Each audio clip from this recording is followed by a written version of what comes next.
तो आप लोग को सबसे पहले पता है कि आपको जो भी रिफ्लेक्स होना है उसके लिए सबसे पहले आना है स्टिमुलस। स्टिमुलस किस चीज ने डिटेक्ट करना है रिसेप्टर ने।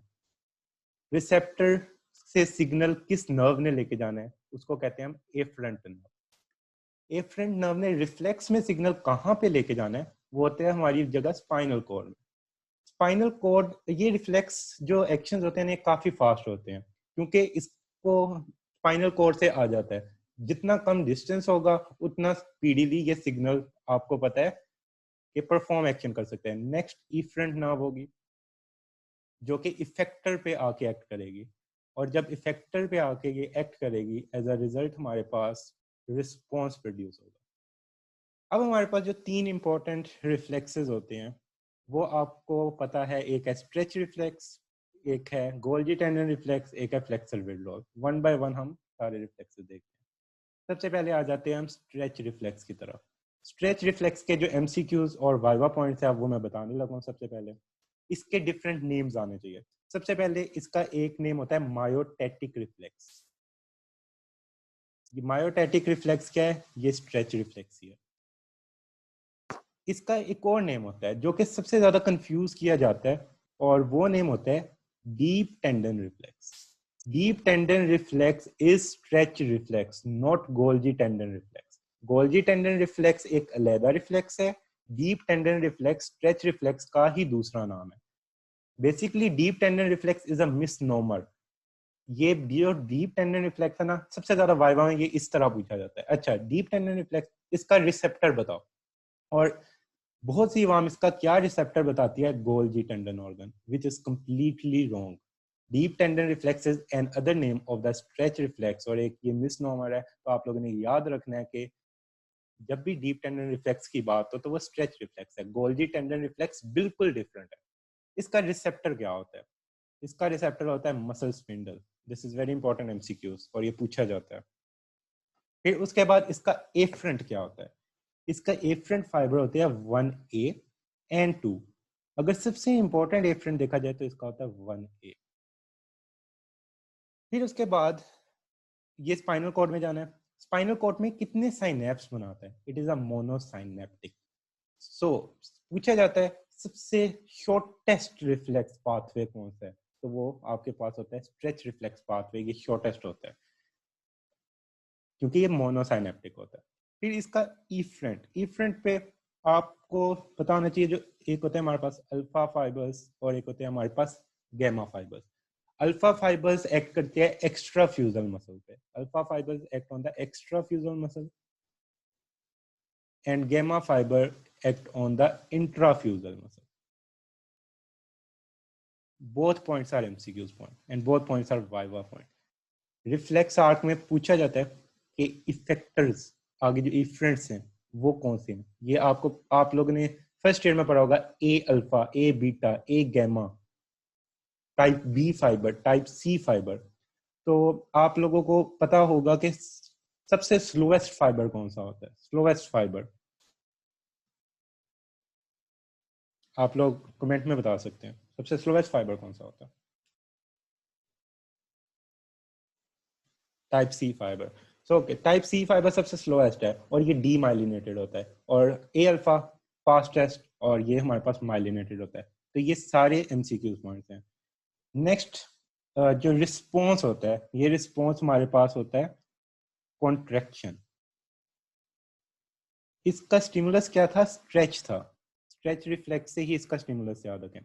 अब इसमें क्या होता है, इसमें जो आप फॉर एग्जांपल इसमें जब आप रिफ्लेक्स हैमर से हिट करते हो टेंडन को, आप लोगों ने नी जर्क पढ़ा होगा। नी jerk is an example of the stretch reflex. इसकी एग्जांपल्स बहुत ज्यादा हैं, आप लोग को आनी चाहिए। Bicep reflex, ankle jerk. Ankle jerk S1 और S2 की इंटेग्रिटी को बताता है। नी जर्क L2 से L4 की इंटेग्रिटी को बताता है। तो ये सारे आप लोगों को आइडिया है। इसमें क्या होता है, when you hit the reflex hammer on the tendon, as a result क्या होता है, टेंडन में कोई भी रिसेप्टर उसको डिटेक्ट नहीं कर रहा। टेंडन असल में मसल को स्ट्रेच कर रहा है, और जब टेंडन मसल को स्ट्रेच करता है तो मसल स्पिंडल जो कि मसल के अंदर प्रेजेंट है वो डिटेक्ट करते हैं कि यहाँ पे स्ट्रेच हुआ है। अब वो स्ट्रेच के रिजल्ट में वापस कॉन्ट्रैक्शन करेंगे ताकि मसल अपनी प्रीवियस स्टेट में आ जाए। तो ये हमारे पास होते हैं स्ट्रेच रिफ्लेक्स के सारे पॉइंट। तो ये आई होप आप लोग को सारे पॉइंट्स पता लग गए होंगे, और ये सारे पॉइंट्स ही एमसीक्यू पॉइंट्स हैं, और ये पूरा एससीक्यू क्वेश्चन है। ये हमारे पास हो गया स्ट्रेच रिफ्लेक्स। अब हम नेक्स्ट करते हैं Golgi tendon reflex. Golgi tendon reflex का बड़ा एक इंपॉर्टेंट नाम है। गोल्जी टेंडन रिफ्लेक्स का एक बड़ा इंपॉर्टेंट नाम आप लोगों को पता होना चाहिए, जो कि हमेशा एससीक्यू में इस एमसीक्यूज आता है, इस तरह आता है कि एक पर्सन है, उसके हाथ में बुक्स है, या कोई भी इस तरह का एससीक्यू आएगा जिसमें वो बताएंगे कि उसने बहुत ज्यादा कोई वेट उठाया हुआ है। उसके फॉर एग्जांपल आपने हाथ दोनों सामने किए, उसके ऊपर एक बुक रखी, गाइटन रखी, उसके ऊपर एक और गाइटन रखी, उसके ऊपर एक और गाइटन रखी, आपने उठाई है। एक वो वक्त आएगा जब आप मतलब आपको स्पॉन्टेनियसली आप उसको ड्रॉप कर देंगे। वो स्पॉन्टेनियसली आपने क्यों ड्रॉप किया, उस रिफ्लेक्स में इन्वॉल्व था आपके गोल्जी टेंडन ऑर्गन्स, और वो था आपका Golgi tendon reflex. So again, I repeat, Golgi tendon reflex is different from deep tendon reflex. Deep tendon reflex is stretch reflex. Golgi tendon reflex का दूसरा नाम है inverse stretch reflex because it is the opposite of the stretch reflex. आप लोगों ने stretch reflex अभी पीछे पढ़ा है। गोल्जी टेंडन रिफ्लेक्स का दूसरा नाम है इनवर्स स्ट्रेच रिफ्लेक्स। अब ये पूरी एग्जांपल आती है, और उसके बाद क्या होता है, पूरी एग्जांपल आ गई और उसके बाद वो पूछते हैं कि कौन सा रिफ्लेक्स है। नीचे गोल्जी टेंडन सब ढूंढ रहे होंगे, सबको गोल्जी टेंडन पता है, बट किसी को इसका दूसरा नाम नहीं पता होता, और ये प्रूफ का एमसीक्यूज है। तो इसका दूसरा नाम है इनवर्स स्ट्रेच रिफ्लेक्स। एग्जांपल इसकी यही थी कि आप गोल्जी टेंडन रिफ्लेक्स तब एक्टिव होता है जब आपका टेंडन पे इतना ज्यादा प्रेशर आ जाए कि अब वो बियर ना कर पा रहा हो, अब टेंडन ने रप्चर हो जाना था। फॉर एग्जांपल आपने दोनों हाथों में बुक्स उठाते गए, बहुत ज्यादा बुक्स होगी। अब अगर आपका ये रिफ्लेक्स एक्ट नहीं करता तो आप बुक्स उठाई जाएंगे, और एक वो वक्त आएगा जब आपका टेंडन रप्चर कर जाएगा। तो इस वजह से बॉडी रिफ्लेक्स एक्शन देती है, और उसकी वजह से आपका मसल रिलैक्स हो जाता है, और वो बुक्स आपके हाथ से गिर जाती हैं ताकि आपका टेंडन बच जाए, otherwise your tendon will rupture. So अब इसका हम सारा पाथवे देखते हैं। इसका सबसे पहले तो हम देखेंगे कि रिसेप्टर स्टिमुलस आपको बता दिया कि बहुत ज्यादा वेट होगा। इसका रिसेप्टर क्या होगा, गोल्जी टेंडन ऑर्गन। सो ये एमसीक्यूज वाइवा सब कुछ ही है। गोल्जी टेंडन ऑर्गन, फिर उसके बाद एक और इसका नाम होता है जो आपको ये रिफ्लेक्स बता रहा हूँ, इसका एक तो नाम बता दिया इनवर्स स्ट्रेच रिफ्लेक्स, इसका एक और नाम होता है क्लैस्प नाइफ रिफ्लेक्स।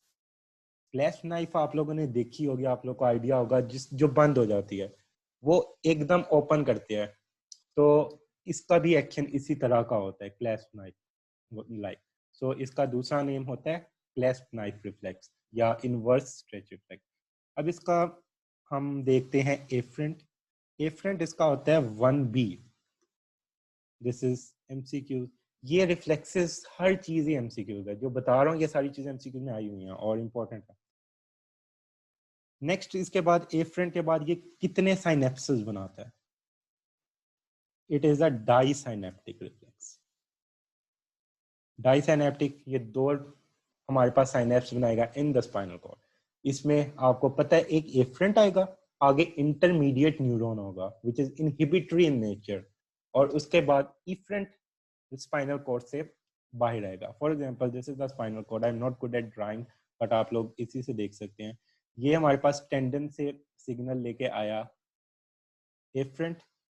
ये हमारे स्पाइनल कॉर्ड के अंदर एक था इंटरन्यूरॉन, और इंटरन्यूरॉन के साथ आगे ये जो इफरेंट है वो सिग्नल लेके चला गया।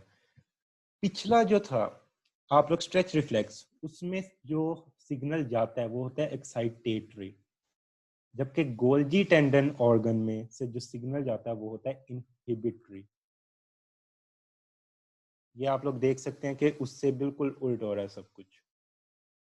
ये सबको स्क्रीन शो नहीं हो रही कि कुछ लोगों को स्क्रीन शो नहीं हो रही, बाकी सबको स्क्रीन शो हो रही है white board.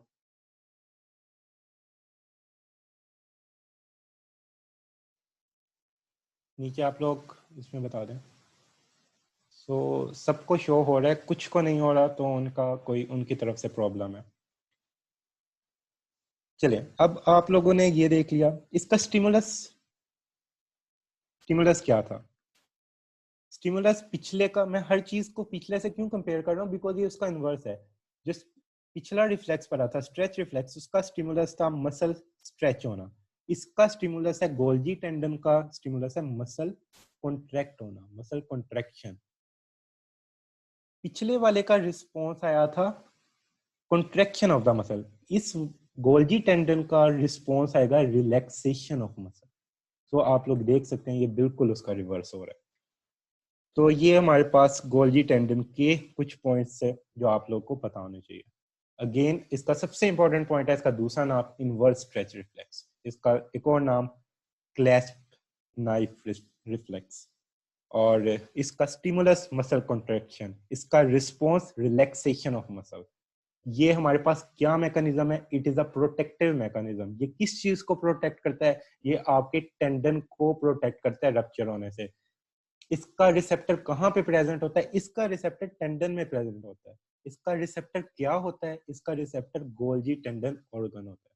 So these are the important points of these two reflexes. Now comes to the third and the last important reflex, which is said to be flexor withdrawal reflex. अच्छा, ये तीनों reflex एससीक्यूज भी हैं, तो आप लोगों ने ये अच्छे से करने हैं। जो मैंने आपको बताया है ना सीक्वेंस, ये चीजें आप याद करके ये एससीक्यू इसी तरह अटेम्प्ट करना है। इस तरह अटेम्प्ट करेंगे आपको कंफर्म पूरे मार्क्स मिलेंगे। फ्लेक्सर विड्रॉल रिफ्लेक्स का स्टिमुलस क्या होता है? पेन। इसकी सबसे कॉमन एग्जांपल, आप घर में हैं, आप लोगों ने चूल्हे पे कुछ रखा हुआ है, आपका हाथ किसी गर्म चीज पे लगता है, आप अपना हाथ को पीछे करते हो, this is flexor withdrawal reflex. इसके अलावा आप चल के जा रहे हो, नीचे कोई मिरर पड़ा हुआ है, कोई मतलब टूटा हुआ कप पड़ा हुआ है, जब आपको उस कप पे पाँव लगेगा, आपका दिमाग सोचेगा नहीं कि मुझे पेन हो रही है, बस आपका पाँव पीछे हो जाएगा। उस टाइम दो रिफ्लेक्सेस एक्टिवेट हो रहे होते हैं। एक आपके पास फ्लेक्सर विड्रॉल रिफ्लेक्स हो रहा होता है, और आपके पास एक्सटेंसर, जो ऑपोजिट साइड का लिम्ब होता है, वो एक्सटेंड कर रहा होता है। फॉर एग्जाम्पल, आपका राइट पाँव अगर किसी ऐसी चीज पे आया है जो कि पेनफुल थी, तो आपका राइट जो फुट है वो वाली चीज वो फ्लेक्स करेगी, और जो ऑपोजिट यानी left side of the limb है वो एक्सटेंड करेंगी। तो ये दोनों ज्यादातर सिमिल्टेनियसली हो रहे होते हैं। इसका स्टिमुलस आपको बता दिया, पेन होता है। इसका एफरेंट फाइबर्स क्या होते हैं? इसके एफरेंट फाइबर्स होते हैं type 2 fibre, type 3 fibre, type 4 fibre.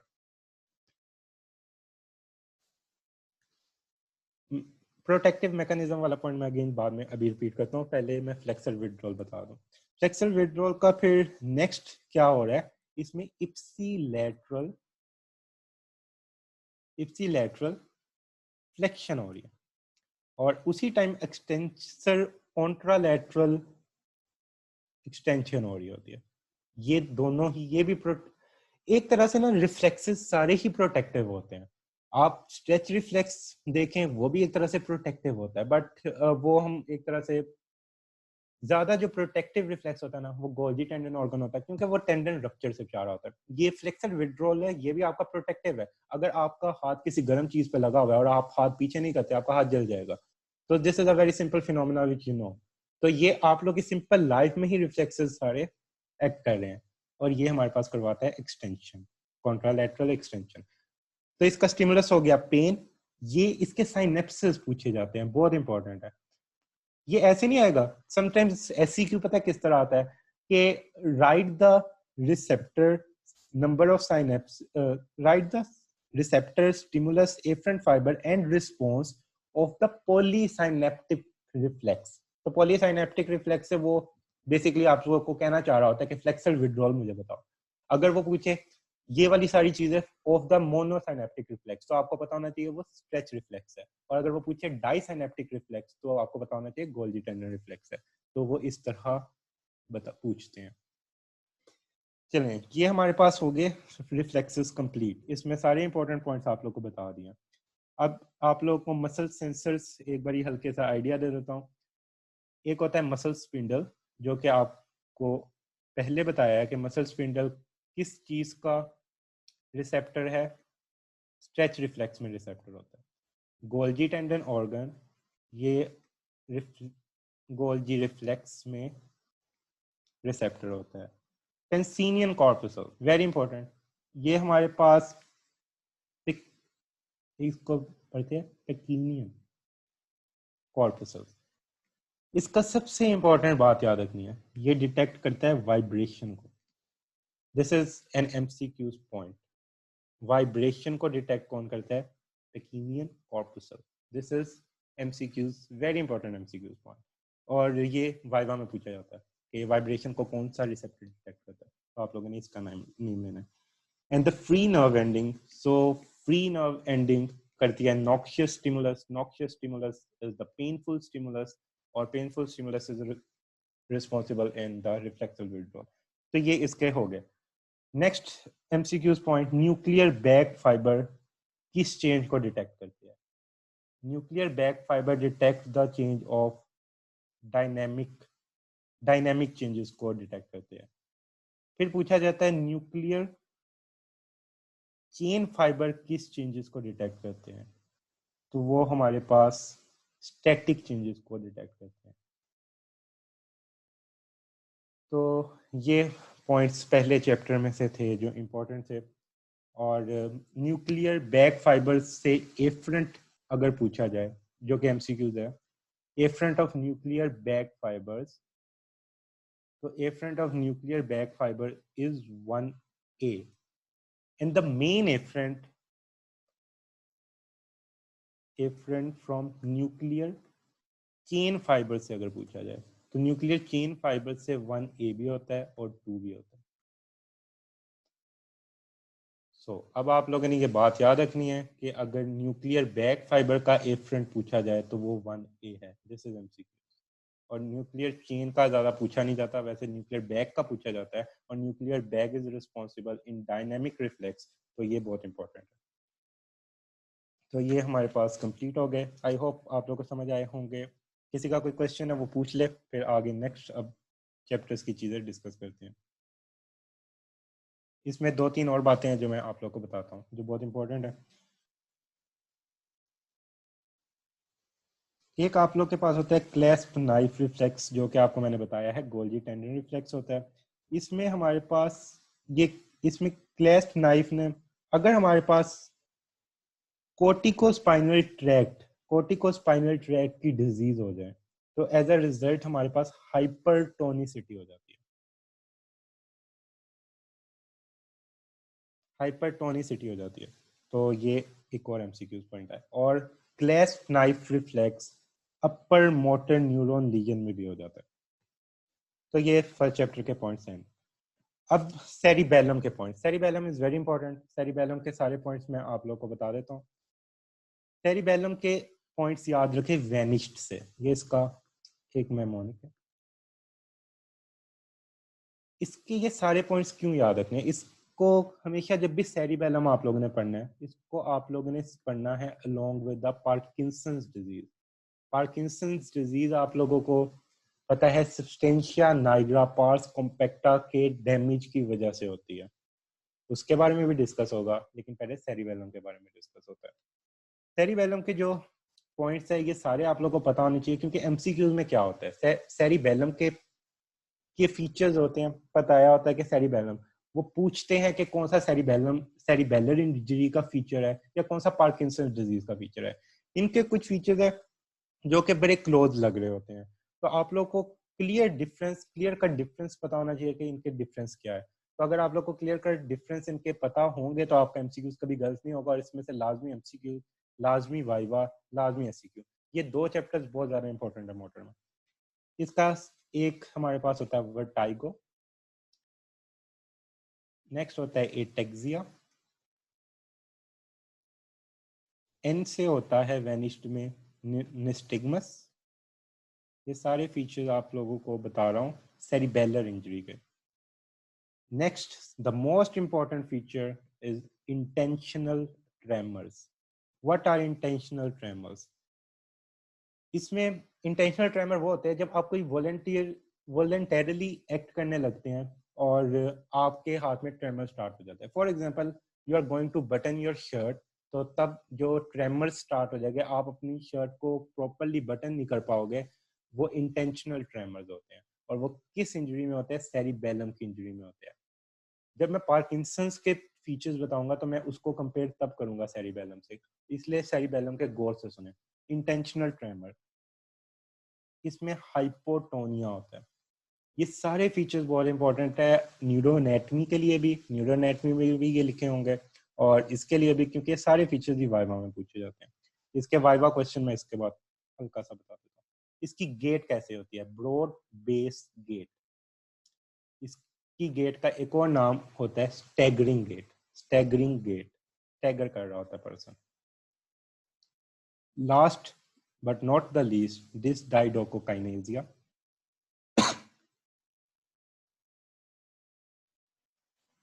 ये हमारे पास फीचर्स हैं सेरिबेलम इंजरी के। सेरिबेलम इंजरी से क्या होता है? सेरिबेलम करता क्या है? सबसे पहले आपको ये पता होगा, तो आपको ये पता होगा कि इसकी इंजरी से क्या होगा। सेरिबेलम प्रिसाइज मूवमेंट्स को कंट्रोल करता है। You know that your cerebrum, जो सेरिब्रम होता है, वो कंट्रोल कर रहा होता है आपके मोटर एक्शंस को। जो उनकी प्रिसीजन में हेल्प कर रहा होता है वो सेरिबेलम होता है। तो आपको वर्टाइगो एक इसका फीचर है। इसका एटेक्सिया बहुत इंपॉर्टेंट फीचर है। अनएबल टू बैलेंस, ये पर्सन जो होता है अपने आप को प्रॉपरली बैलेंस नहीं कर पा रहा होता। निस्टिग्मस, निस्टिग्मस में पूछा जाता है कि कौन से मसल है जिसको सेरिबेलर इंजरी अब अफेक्ट कर रही है, जिसकी वजह से निस्टिग्मस हो रहा है। ये वाइवा क्वेश्चन है, बहुत इंपॉर्टेंट। इसमें रेक्टाई इफेक्ट होते हैं, जो आप लोगों ने हेड एंड नेक में पढ़े होंगे। Lateral rectus, medial rectus, superior and the inferior rectus. So recti जब इफेक्ट होते हैं, एज अ रिजल्ट निस्टिग्मस होता है। आपको पता है आपकी आई बहुत प्रिसाइज मूवमेंट कर रही होती है। आपकी आई की इतनी प्रिसाइज मूवमेंट होती है, तो ये आप बैठे बैठे साइड पे देख रहे होते हैं कि साथ वाला मोबाइल पे क्या कर रहा है। तो उस टाइम अगर खुदा ना खासा किसी को सेरिबेलर इंजरी हो, वो ऐसे नहीं देख पाएगा। तो निस्टिग्मस में बेसिकली क्या हो रहा है, आपको निस्टिग्मस के बारे में तो आइडिया है। तो सेरिबेलर इंजरी में प्रॉपर प्रिसाइज मूवमेंट प्रॉपर नहीं होती, तो प्रिसीजन हर मूवमेंट की लॉस हो जाएगी, तो it mean cerebellar injury. The causes of cerebellar injury, कोई भी ऐसी चीज जो कि इसकी ब्लड सप्लाई को रोक दे, तब सेरिबेलर इंजरी हो सकती है। ट्रॉमा हो जाए तब सेरिबेलर इंजरी हो सकती है। सो जो हेड का ट्रॉमा और ब्लड सप्लाई का रुक जाना सेरिबेलर इंजरी की बहुत इंपॉर्टेंट इंडिकेशन है। Intentional tremor, the most important feature. Hypotonia is also important. हर चीज की एक रीजन है, मैं बताने बैठूंगा तो बहुत ज्यादा हो जाएंगी, और ऑब्वियसली सारे पॉइंट्स नहीं कवर होंगे। ब्रॉड बेस गेट या स्टैगरिंग गेट, डिसडाइडोकोकाइनेसिया। डिसडाइडोकोकाइनेसिया इनकी आप लोगों को आइडिया, आप लोग यूट्यूब पे वीडियो देखिएगा, ये स्टैनफोर्ड की वीडियो, स्टैनफोर्ड यूनिवर्सिटी, इनकी वीडियोज हैं, वो बहुत बहुत अच्छी हैं। आप लोग वो लाजमी देखिएगा, उससे आपको खुद आइडिया होगा कि किस तरह प्रेजेंट करते हैं। इसमें जब पेशेंट से अगर कहें ना supination and pronation of hand करे, तो वो उसका हाथ उसे कंट्रोल ही नहीं हो रहा होगा, वो आपकी तरफ एकदम को आ जाएगा। तो इसमें वो सुपिनेशन और प्रोनेशन प्रॉपर कर ही नहीं पाता। तो ये सेरिबेलर इंजरी का फीचर्स है। कॉजेज इसकी क्या है?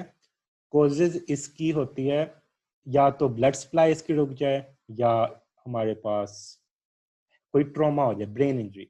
वीडियोस के बारे में जो पूछ रहे हैं वो है स्टैनफोर्ड यूनिवर्सिटी। इनकी वीडियो यूट्यूब पे भी आई थिंक अवेलेबल होनी चाहिए, होंगी। स्टैनफोर्ड यूनिवर्सिटी की वीडियोस बहुत अच्छी है, पार्किंसंस डिजीज की भी, इसकी भी, दोनों की आप लोग देखेगा, वो प्रेजेंटेशन बताता है। और यूट्यूब पे एक वीडियो पड़ी भी होगी जो ओरिजिनल पेशेंट की है, तो आप लोग वो भी देख सकते हैं। अब सेरिबेलम की इंपॉर्टेंट बातें बता दी हैं, ये सारे एमसीक्यूज पॉइंट्स है। एक और एमसीक्यूज पॉइंट मुझे इधर याद आया, ये प्रॉफ का एमसीक्यूज है। Inhibitory neurotransmitter of brain. Inhibitory neurotransmitter of brain क्या होता है? आप लोग कमेंट में बताएं।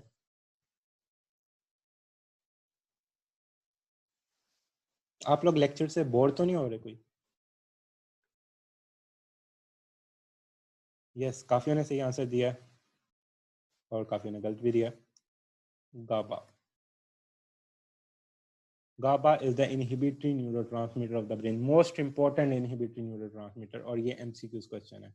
और अगर एक्साइटेटरी में इंपॉर्टेंट पूछा जाए, वो ग्लूटामेट है। Glutamate is excitatory GABA is inhibitory, GABA हर जगह पे इनहिबिटरी होगा, गाबा कभी भी एक्साइटेटरी आपको नहीं मिलेगा। And glutamate is excitatory. और कुछ ऐसे होते हैं जो बोथ होते हैं, लाइक डोपामीन इनहिबिटरी भी होता है, एक्साइटेटरी भी होता है, तो इट डिपेंड्स। कुछ न्यूरोट्रांसमीटर के दोनों एक्शन होते हैं, बट गाबा का सोलली इनहिबिटरी, और ये ब्रेन का न्यूरोट्रांसमीटर है और बहुत इंपॉर्टेंट न्यूरोट्रांसमीटर है, ये आप लोग को आना चाहिए। ये प्रोफ का लास्ट ईयर का भी क्वेश्चन है। निस्टिग्मस आप लोगों को बता दिया है। ये इंपॉर्टेंट पॉइंट सेरिबेलम से हो गया। सेरिबेलम के ये आपको फीचर आने चाहिए। अब हम आ जाते हैं पार्किंसंस डिजीज। अब मैं सारी इनके फीचर्स को सेरिबेलर इंजरी से कंपेयर करूंगा और आप लोगों को बताऊंगा कि एमसीक्यूज अब किस तरह आते हैं। पार्किंसंस डिजीज, पार्किंसंस डिजीज, आवाज सबको कट हो रही है कि कुछ लोगों को हो रही है?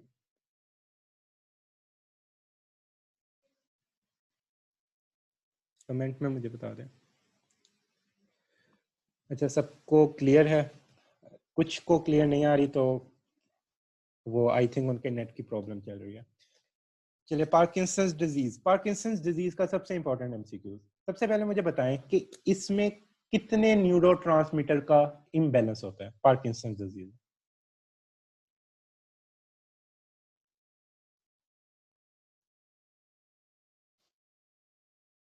अच्छा, इसमें काफियों ने 2 का है और काफियों ने सिर्फ डोपामिन का है। जो 2 कह रही है वो बताए कौन कौन से न्यूरोट्रांसमीटर?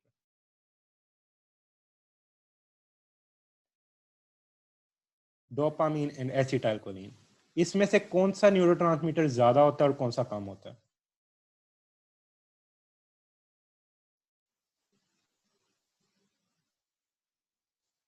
ये प्रोफ का एमसीक्यूज है।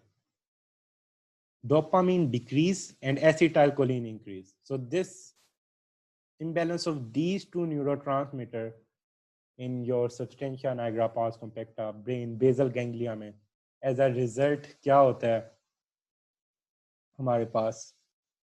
Parkinson's disease. डोपामीन कम होती है, एसिटाइलकोलिन ज्यादा होती है। This is the proof MCQs, तो आप लोग को ये आना चाहिए, इसको नोट कर लें। डोपामिनर्जिक फाइबर्स डैमेज हो जाते हैं, और डोपामिनर्जिक फाइबर जब डैमेज होंगे, इसके 2 पाथवेज होते हैं। हमारी गाइडलाइन में बिल्कुल अच्छा नहीं लिखा हुआ। इसके 2 पाथवेज वैसे होते हैं। एक होता है, आप लोगों को पता है, इनडायरेक्ट पाथवे।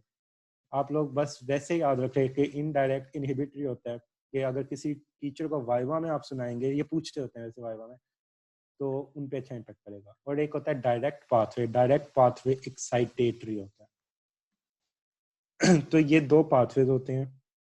और इसमें और क्या इंपॉर्टेंट है इस पाथवे में? इसके 2 रिसेप्टर्स इंपॉर्टेंट है, D2 D1। वो काफ़ी बड़ी एक्सप्लेनेशन है, तो वो एक्सप्लेनेशन इस टाइम करना में काफ़ी टाइम लग जाएगा। तो इस वजह से मैं इसके वो फीचर्स बताता हूँ जो ज़्यादातर एमसीक्यूज में आएंगे। इसका सबसे पहला, रेस्टिंग ट्रेमर्स। सेरिबेलम इंजरी में आप लोगों को बताए थे कौन से ट्रेमर्स हो रहे थे? Intentional tremor. इसके ट्रेमर है resting tremor. This is MCQs point. इसके बाद हमारे पास होता है मास्क लाइक फेस। अब ये फीचर्स कुछ हमारे पास न्यूरल एनाटॉमी में लिखे हुए, कुछ हमारे पास नहीं लिखे हुए गाइडलाइन में, बट ये फीचर्स होते हैं। ये ऑप्शंस में बाकी फीचर्स जब आते हैं तो उनमें ये फीचर्स लिखे होते हैं, और जिसको ये फीचर्स ना पता हो वो कंफ्यूज हो जाता है 2 चीजों में। आप लोगों को इसलिए सारे फीचर्स एटलीस्ट पता होने चाहिए, और ये आप लोग सुनाएंगे तो आपको अच्छे मार्क्स मिलेंगे। कोई टीचर, ये सारे इतनी कॉमन डिजीज है, ये इतनी कॉमन डिजीज है कि अगर आप टीचर, आप लोग सोचे ना कि गाइडलाइन में नहीं लिखा हुआ मैं सुनाऊंगा गलत, ये सुनाओ तो टीचर्स बहुत खुश होते हैं। Mask like face. नेक्स्ट है स्लो मूवमेंट। आप लोग देखें कि जो पीछे आप लोगों को मैं पढ़ा के आया हूँ सेरिबेलम की इंजरी, उसमें मूवमेंट सारी डिसरेगुलर हो रही थी। इसमें मूवमेंट सारी स्लो हो जाएंगी। इनहिबिटरी मूवमेंट्स, रिजिडिटी, इसकी रिजिडिटी की तरफ आती है। इसकी 2 टाइप की रिजिडिटी बहुत इंपॉर्टेंट है। इसकी रिजिडिटी होती है लेड पाइप रिजिडिटी। पूछते हैं in which disease lead pipe rigidity occurs? So lead pipe rigidity occurs in Parkinson's disease. एक और rigidity भी इसमें पाई जाती है, कोग व्हील rigidity, और ये भी एमसीक्यू। ये rigidity के नेम होते हैं लिखे हुए, बट आप लोगों ने कभी पढ़ा नहीं होता कि ये होती हैं। जबकि न्यूरो एनाटॉमी स्नेल्स में लिखा होगा, तो इंडरबियर का I don't have exact idea, बस स्नेल में तो ये लिखा होगा। ये दो रिजिडिटी होती हैं। जो कॉगविल रिजिडिटी होती है मेनली अपर लिम्ब में होती है। अब इसके बाद रिड्यूस आर्म स्विंग। मैंने बताया कि पार्किंसंस डिजीज में सारी मूवमेंट स्लो हो जाएंगी, रिड्यूस आर्म स्विंग, तो ये भी हमारे पास स्लो मूवमेंट है। The most important shuffling gait, बहुत इंपॉर्टेंट। ये पूछा जाता है कि शफलिंग गेट किस डिजीज में होती है। इसमें क्या होता है, छोटे छोटे स्टेप लेके चलता है, जैसे होता है ना बच्चा छोटे छोटे स्टेप लेके चलता है। अब ये पार्किंसन डिजीज का जो पेशेंट होता है, इसके जो नीज होती है, अब आप लोगों ने अपने जहन में इमेज बनानी है, थोड़ी सी इमेज मैं भी बना देता हूँ। ये उसके जो नीज होते हैं वो ऐसे थोड़े से फ्लेक्स्ड होते हैं, उसकी जो बैक होती है वो थोड़ी सी आगे को होती है, उसका जो फेस होता है वो मास्क लाइक होता है। इसको आप इंटरनेट पे देख सकते हैं, आप लोग को बड़ी अच्छी पिक्चर्स मिल जाएंगी। तो ये कुछ फीचर्स आप लोगों को बता दिए। इसके अलावा पोस्चरल इंस्टेबिलिटी होते हैं, और बस इसके ये मेन फीचर्स हैं। तो ये सारे फीचर्स आने चाहिए। पार्किंसंस गेट भी कहते हैं, शफलिंग गेट भी कहते हैं, और रिजिडिटी इसका बहुत इंपॉर्टेंट फीचर है जिसमें लेड